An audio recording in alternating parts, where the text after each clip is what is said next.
ഈ പറയുന്ന സ്ഥലം ഇത് വഖഫ് സ്ഥലമല്ല. 100% സത്യസന്ധമായി പറഞ്ഞാൽ ഇത് വഖഫ് പ്രോപ്പർട്ടി അല്ല. അത് മുസ്ലിം സഹോദരന്മാർ തന്നെ പറയുന്നുണ്ട്, പലരും പറയുന്നു, ചിലരല്ല ആണെന്ന് പറയുന്നു. പക്ഷെ കാര്യങ്ങൾ പഠിച്ചിട്ടുള്ള ആളുകൾ എല്ലാവരും പറയുന്നു ഇത് വഖഫ് പ്രോപ്പർട്ടി അല്ല. വഖഫ് ഭേദഗതി ബില്ലിനെതിരെ കേരളത്തിൽ UDF-ഉം കേന്ദ്രത്തിൽ ഇന്ത്യ മുന്നണിയും മുന്നോട്ട് പോകുമ്പോഴാണ് ബില്ലിനെ അനുകൂലിച്ചുകൊണ്ട് ഫ്രാൻസിസ് ജോർജ് MP രംഗത്തെത്തിയത്. മുനമ്പം സമരത്തിന്റെ 101-ാം ദിവസത്തിലായിരുന്നു ഫ്രാൻസിസ് ജോർജിന്റെ വിവാദ പ്രസംഗം.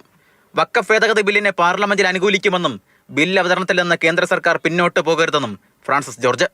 75 വർഷമായി ജനാധിപത്യം നിലനിൽക്കുന്ന ഒരു രാജ്യത്ത് അങ്ങനൊരു നിയമം പാടില്ല. അത് മാറ്റണമെന്ന് തന്നെയാണ് നമ്മുടെ വ്യക്തമായിട്ടുള്ള അഭിപ്രായം. അതിനകത്ത് ഒരു മാറ്റവും വരില്ല. പാർലമെന്റിൽ കൃത്യമായി കാര്യം പറഞ്ഞിരിക്കും, ഒരു മാറ്റവും അതിനകത്തുണ്ടാവില്ല. ഫ്രാൻസിസ് ജോർജിന്റെ നിലപാടിനെ BJP ആയുധമാക്കിയതോടെ കേരള കോൺഗ്രസ് പ്രതിരോധത്തിലായി. ഇതോടെയാണ് കൂടുതൽ വിശദീകരണവുമായി ഫ്രാൻസിസ് ജോർജ് തന്നെ രംഗത്തെത്തിയത്.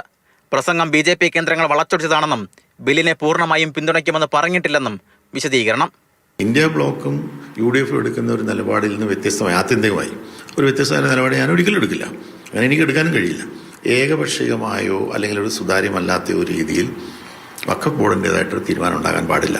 അതിനൊരു വ്യവസ്ഥ വേണം. വഖഫ് ബില്ല് മൊത്തത്തിൽ ഞാൻ അനുകൂലിക്കുമെന്നോ ഞാൻ അതിന് അനുകൂലമായി വോട്ട് ചെയ്യുമെന്നോ അങ്ങനെയല്ല ഞാൻ പറഞ്ഞിട്ടില്ല.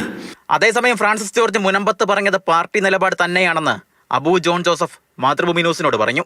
അതായത് ഫ്രാൻസിസ് ജോർജ് MP പറഞ്ഞ കാര്യം വളരെ വ്യക്തമാണ്. ഭരണഘടനാപരമായ ഒരു അവകാശ ലംഘനമാണെന്നുള്ള നിലപാടാണ് എല്ലാവരുടെയും. ഫ്രാൻസിസ് ജോർജിന്റെ പ്രസംഗത്തിനെതിരെ ലീഗ് അടക്കമുള്ള ഘടകകക്ഷികൾ മുന്നണിക്കുള്ളിൽ എതിർപ്പറിയിച്ചതായാണ് സൂചന. ക്രിസ്ത്യൻ വോട്ട് ബാങ്ക് ഏറെ നിർണായകമായ കേരള കോൺഗ്രസ് രാഷ്ട്രീയത്തിൽ ഫ്രാൻസിസ് ജോർജിന്റെ പ്രസംഗവും വിശദീകരണവും എന്ത് തരത്തിലുള്ള ചലനമുണ്ടാക്കുമെന്നതാണ് കാത്തിരുന്ന് കാണേണ്ടത്. കോട്ടയത്ത് നിന്ന് ജോബിൻ തേക്കടിക്കൊപ്പം ഷിനോദ് ST, മാതൃഭൂമി ന്യൂസ്.